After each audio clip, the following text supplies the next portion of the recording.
reporting on this Trump defeat at the Supreme Court today. 6 justices striking down these tariffs. It's a clear blow to what we know was a clear and major economic priority for President Trump. The High Court nixing Trump's tariffs.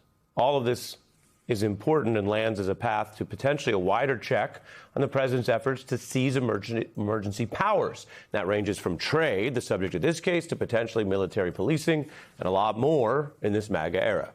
This ruling is obviously a setback for Trump. It is the most sweeping rejection of Trump's attempted power grabs from the Supreme Court that we've seen his entire second term. It's driving headlines tonight about both the obvious economic importance, trimming billions in international tariffs, and the wider pushback to Trump's efforts at a more unilateral, or some say king-like, presidency. Now, later tonight, I'm going to give you a detailed breakdown on what the court's rebuke means, especially going forward. Right now, we begin with the seismic news landing across the nation. An increasingly rare directive from the Supreme Court.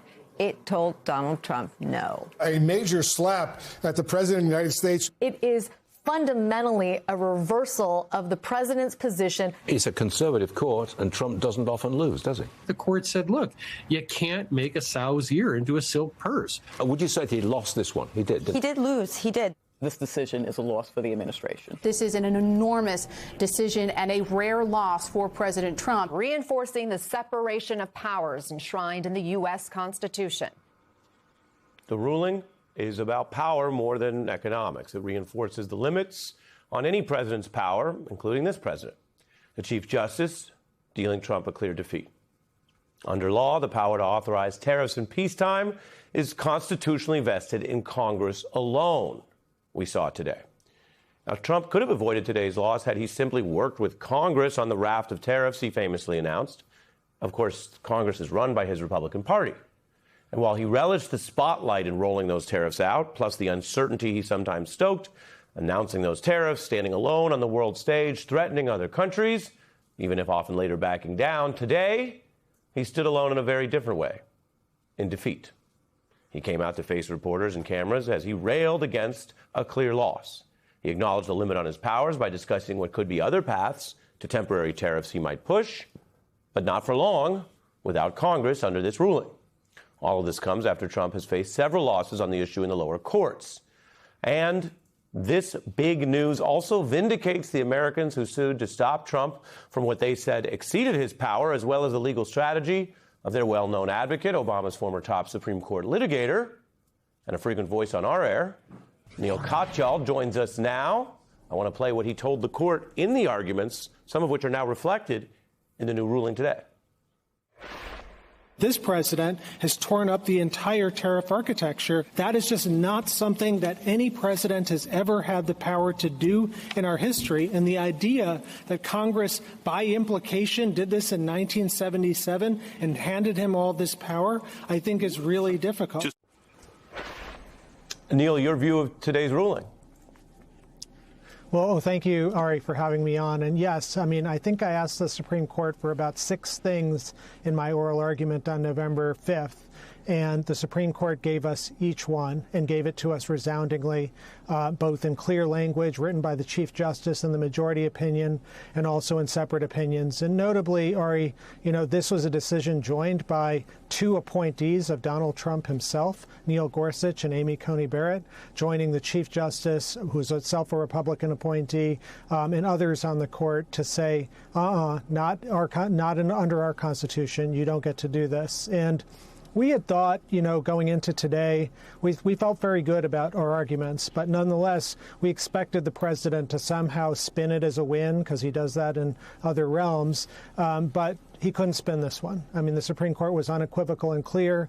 He went way beyond the constitutional parameters, and the Supreme Court reined him in appropriately. Mm-hmm. In the ruling, we have a description of what was Trump's position, as argued by DOJ, that if he had his way, he'd have the power to unilaterally impose unbounded tariffs, change them at will.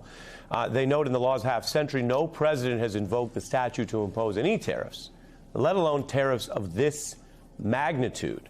How did you view what the court today says was extremism, not some debatable thing as we sometimes have in court, but what they viewed as the president and by extension the DOJ's defense as a kind of extremism that could not stand?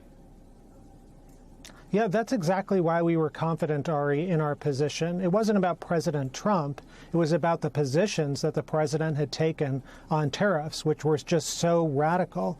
I mean, if you go back over American history, I think you can count on one hand the number of times the president loses a major case. Normally courts defer to the president. You may not even have many fingers on that hand, quite honestly. It's incredibly rare. And we knew that going in. We knew that in order to win this challenge, we had to persuade the court not just that it was like minorly unconstitutional, but a major betrayal of our constitutional conscience. We thought that's what it was. I think the questions at oral argument, which were super hard, it was a really intense oral argument in November. They gave me a very hard time, to be sure. But I think the questions really pointed to the court thinking, yeah, this is well beyond anything any other president has done, and we can't tolerate it here. Yeah, and in our system of government, the president has big powers. People know that.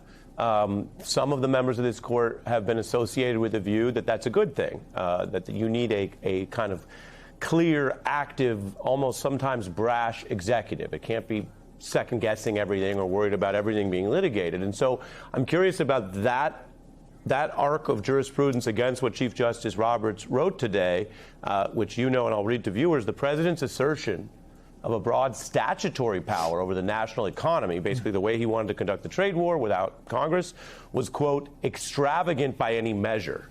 Can you talk to us about that line, how you argued it, but also the majority you found for that line, that sure, he's got big powers, but not this big alone? Exactly. I mean, one of the hard things when you're a Supreme Court advocate fighting against a presidential claim of power is the president is saying, look, I really need this court. And like, who are you as some, private person? Here I had the privilege of representing, 5 small businesses. But who are they to second guess a president's determination? Well, I really need this. And that's what makes a challenge like this very hard. At the same time, we do live under a constitution. And the most important thing our founders did was say the power to tax is the power to destroy, and therefore it's got to be lodged in the Congress of the United States. And indeed, in Article 1 of our Constitution, the power to impose tariffs is given to Congress, and it's the first power Congress is given.